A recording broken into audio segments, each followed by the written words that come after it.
All right, welcome to this edition of the Native News Update. I'm your host for today's edition, Paul Demain. Many of the stories and information here can be found at our website, www.indiancountrynews.com, where your online membership helps support this television station and its development. Here are some of the news updates from the day from the Associated Press and other Native news sources. Mississippi Band of Choctaw Indians Vice Chief Eddie Sam has resigned, citing medical and personal reasons. Sam served on the 17-member tribal council for 3.5 years. He had been the target of 2 resolution campaigns recently to remove him from office with what he called vicious personal attacks. Both resolutions failed in special referendum elections. Sam says the controversy took a personal toll. He says Michael Beasley Denson will appoint someone to replace him, and the tribal council will elect a new vice chief. No date has been set for replacing Sam. Idaho state troopers can arrest American Indians on highways where they cross reservation land without violating a tribe's sovereignty, according to a recent Idaho Court of Appeals opinion. The case stems from the February 2007 drunken driving arrest of Jake Beasley, a member of the Shoshone-Bannock tribes, on U.S. Interstate 15 on the Fort Hall Indian Reservation. Beasley was initially arrested by tribal officers, then turned over to Idaho State Police. He alleged the trooper violated protections against unreasonable search and seizure, as well as tribal sovereignty, because no extradition proceedings were initiated in tribal court. But the 3-judge state appeals panel ruled that the Idaho State Patrol trooper's arrest was legal because the state and the Shoshone-Bannock tribes share jurisdiction over Interstate 15 on that reservation. A 14-year federal prison term has been handed down to a 33-year-old man who admitted supplying cocaine to dealers who distributed it on South Dakota's Pine Ridge Reservation. Federal prosecutors say Manuel Garcia of Aurora, Colorado, pled guilty to conspiracy to distribute cocaine. Court documents say Garcia admitted his part in a drug conspiracy that began around the year 2003 and continued through last spring. He said he and others brought cocaine from Denver, Colorado to Pine Ridge to distribute. Another person pled guilty in connection with the same ring between 2002 and 2008. Prosecutors say 25-year-old Dominique Saucedo of Pine Ridge got just over 7 years in prison. He also pled guilty to conspiracy to distribute cocaine. 2 others in the ring already have pled guilty, and 5 more cases are set for trial in March of this year. Ranchers are voicing concern about plans to relocate some Yellowstone Park bison to Indian reservations in Montana and Wyoming. The ranchers are worried about the animal's history of carrying brucellosis, a disease that causes domestic cows to miscarry.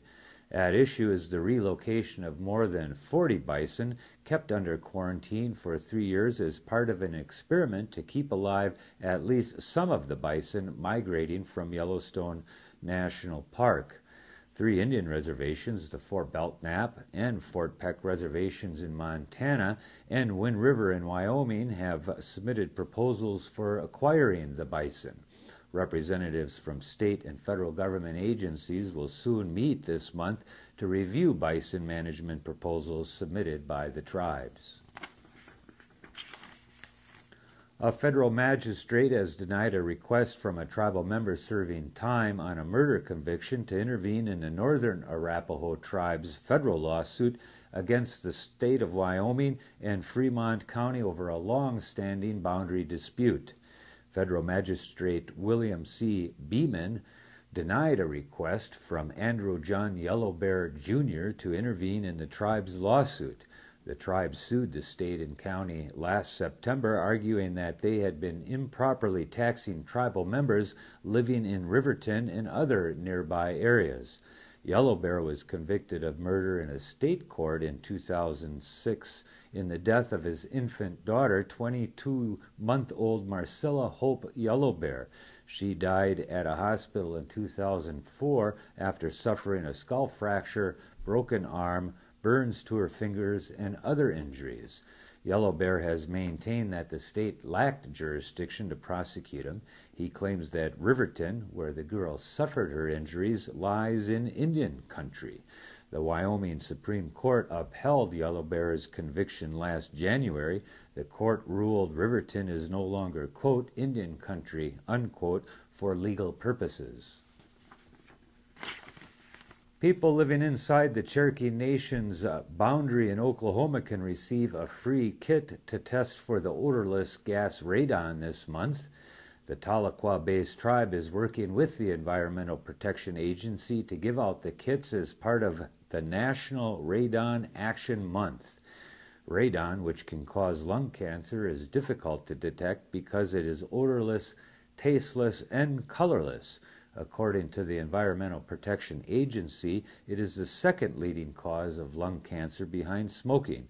The Cherokee Nation covers all or part of 14 northeastern Oklahoma counties.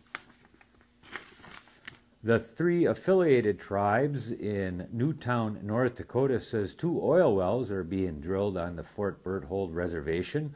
Tribal officials say the wells are being drilled near Parshall and Mandaree.